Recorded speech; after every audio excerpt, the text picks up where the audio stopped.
보세요. 지금 다 흘러내리시잖아요. 그거 어떡하실 거예요? 이걸로 쓰세요. 라고 하면 팔릴까요? 안 팔릴까요, 대표님? 사야 될 것 같아. 어? 아, 근데 안 팔려요. 왜? 이유는 기분이 나빠요. 이거는. 전문 강사들의 영상 플랫폼 온토리 TV 민수경입니다. 안녕하세요.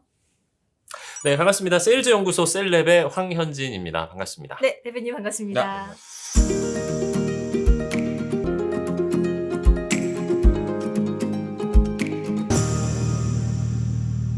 지난 시간에 우리가 이제 세일즈율을 잘하는 사람들, 네. 첫 번째가 이제 좋은 사람이더라. 맞습니다. 뭐 이런 이야기를 했는데, 네.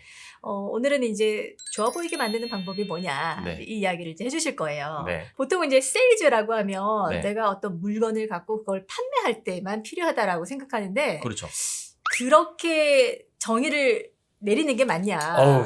말도 안 됩니다. 음. 왜냐면 인생이 사실은 세일즈라고 아. 생각을 하셔야죠. 인생이 세일즈다. 인생이 세일즈죠. 저도 뭐 음. 사람들은 저한테 뭐 작가다, 강사다 음. 이렇게 해주시지만 눈치채셨겠습니다만 저도 파는 사람이죠. 제 콘텐츠를 팔고 그죠. 제가 갖고 있는 지식을 파는 다니엘 핑크라는 경영사상가죠. 이분이 쓴 책 중에 파는 것이 인간이다라는 책이 있습니다. To Sell is Human이라는 책에 보면 비판매 세일즈라고 저자는 개념을 정의했습니다. 네. 당신의 말과 또는 당신의 글로 누군가로부터 시간적, 금전적 투자를 이끌어냈다면 당신 역시 세일즈맨이다라고 하는 문장이 나옵니다. 근데 저는 사실은 이게 본질인 것 같아요. 누구나 다 무언가를 파는 세일즈의 시대를 살아가고 있습니다. 그 단순히 이제 세일즈라고 했을 때, 나하고는 상관없는 영역이야가 아니라는 거예요. 말도 안 누구에게나 다 이 세일즈 역량이 있으면 있을수록 그렇죠. 네, 본인의 어떤 뭐 인간 관계라던가 업무 맞습니다. 성과라던가 이런 네. 것들이 다 연결이 될 수밖에 없으니까 네. 오늘은 좀 그런 관점에서 좀 봐주시면 좋을 것 같아요. 네. 알겠습니다.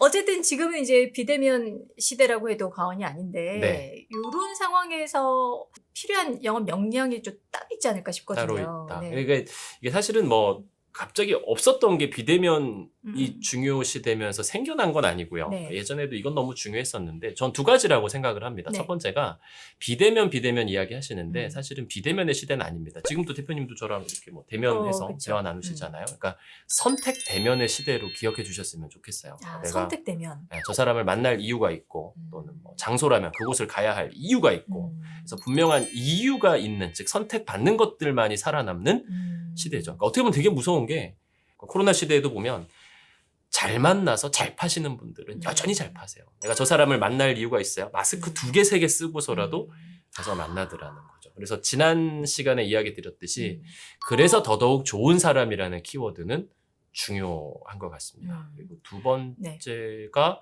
이제 언어의 중요성이 커졌어요.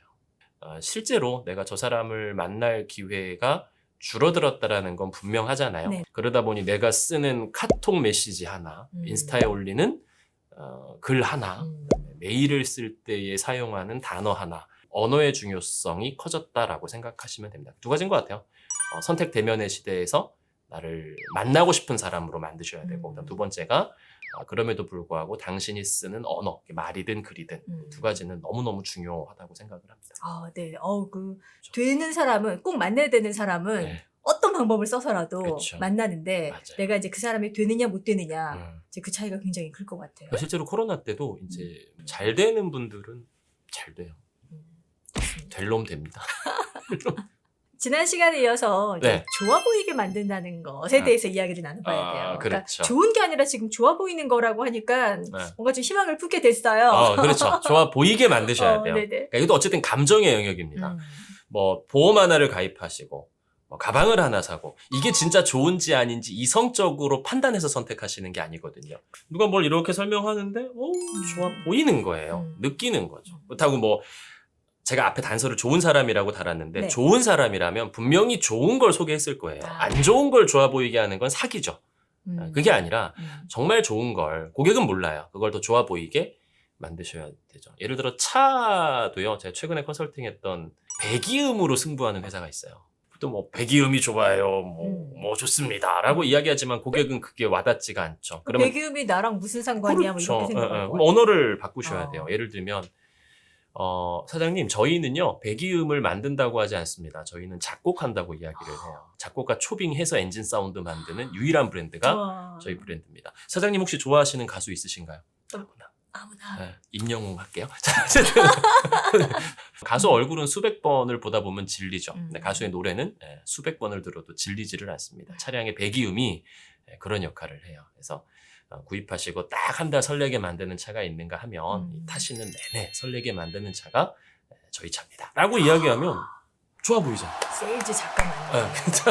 작곡이라는 그 단어 하나에서 어. 뭔가 마음이 되게 설레더라고요. 자, 방금 이제 살짝 이야기해 주셨지만 네, 좋아 보이게 만드는 데에도 이제 방법들이 몇 가지 있을 것 같거든요. 많죠. 이왕이면 조금 많이 풀어주세요. 네. 자세한 내용은 10월에 출간되는 잘 파는 사람은 이렇게 팝니다라는 책, 비즈니스 북스입니다. 그래서 네네. 어쨌든 다시 보시면- 나오세요, 책 나오면. 근데 네. 뭔 얘기가 나왔죠? 좋아 보이게 만드는 그렇죠. 방법. 방법들이 있는데 일단은 음. 좀 고객을 음. 궁금하게 만드셔야 돼요. 아, 예를 들어 화장품을 가볼까요?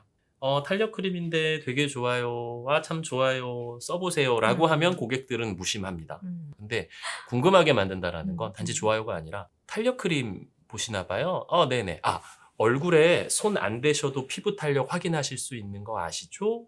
라고 던지면 고객의 반응은 달라집니다. 궁금하죠. 어떻게? 그 방법이요. 휴대폰이나 손거울 꺼내셔서 정면으로 얼굴을 비춰보세요. 근데 그 상태에서 허리를 그대로 숙이시면 아까 요렇게 보셨을 때에 비해 이렇게 봤을 때 유독 달라 보이는 부위가 있을 거거든요. 거기가 현재 탄력이 많이 무너진 거라고 보셔도 돼요. 고객님 한번 해보시죠. 보세요. 지금 다 흘러내리시잖아요. 그거 어떡하실 거예요? 이걸로 쓰세요. 라고 하면 팔릴까요? 안 팔릴까요, 대표님? 사야 될 것 같아. 근데 안 팔려요. 왜? 이유는 기분이 나빠요. 이거는 초반에 고객의 관심을 잘 끌어놓고 이상한 소리 하는 경우인데 도입부만 보시면 확실히 그냥 좋아요가 아니라 궁금하게 만드는 거죠. 손 안 대도 확인하실 수 있는 거 아시죠? 라고 하는. 그래서 제가 잘 파는 사람들을 보면 하나같이 고객을 이렇게 궁금하게. 가만히 내버려 두질 않아요. 계속 왜요? 진짜요? 왜죠? 이게 궁금하게 만들면서 상담을 이어가며 소개하시더라고요. 또 하나는 그림이 그려지게끔 설명을 해요. 잘 파시는 분들은. 예를 들면 책을 팔아볼게요. 네. 교육 전집이에요. 파는데 이 전집은 어느 대학교 무슨 교수님과의 협약을 통해 감수를 하고 이런 이야기를 해도 엄마들은 안 움직입니다. 그렇죠? 그래야 책이지 하는데 어머님 그 맨날 공룡 이름만 외우던 민준이한테 이 책 선물해 보세요.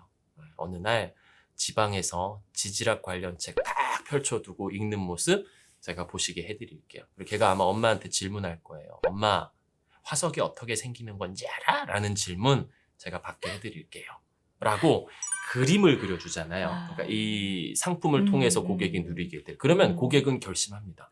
그러니까 이게 누가 쓰고 어떤 구성이고 이게 중요한 게 아니라 이 상품과 서비스가 나에게 가져다 줄 명쾌한 그림이 그려진다면 선택하는 거죠. 또는 수면과 관련된 상품이 있어요. 네. 당신 잠 잘 잘 거다라는 이야기 할 때에도 아무것도 그려지지가 않아요. 네네. 차라리 주무실 때 휴대폰 알람 몇 개 정도 맞추세요. 저는 예전에 8개씩 막 맞췄는데 요거 하시면 알람 1개, 2개만 설정하셔도 일어나실 수 있게 해드릴게요. 라고 하면 잠을 잘 잔다라는 막연하고 추상적인 게 아니라 내가 휴대폰 알람을 맞추고 그렇죠. 이걸 통해 일어나는 명쾌한 그림이 그려지면 고객은 관심 갖습니다. 그리고 선택할 수 있더라는 거죠. 네. 근데 이런 것들도 처음 하시는 분들은 좀 어려워하실 수도 있을 것 같아요. 너무 어렵죠. 그래서 이제 책을 보셔야 돼요. 보시면 제가 구체적으로 어떻게 그리실 수 있는지에 대한 방법론들도 좀 설명을 했어요. 끝으로 혹시 하실 말씀 있으세요? 감사합니다. 오늘 너무 이렇게 잘 또 질문해 주시고 잘 끌어주셔서 너무 감사드리고요. 출연하게 돼서 너무 영광입니다. 근데 끝으로 또 어쨌든 이 영상을 시청하시는 분들이 인생이 세일즈잖아요. 인생이 세일즈잖아요. 그래서 중요한 건 전 이거 같아요. 사람들은 당신의 말을 들을 거예요.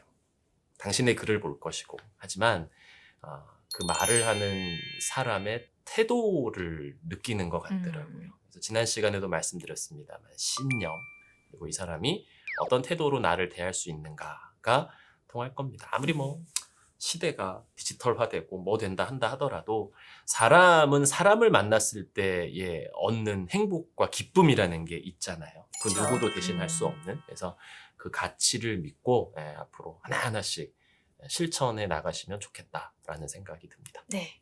우리 모두 일단은 좋은 사람이 좀 되어보아요. 네, 배워보아요. 네. 씩 하시면서. 네. 오늘 말씀 너무 잘 들었습니다. 네, 감사합니다. 네, 감사합니다.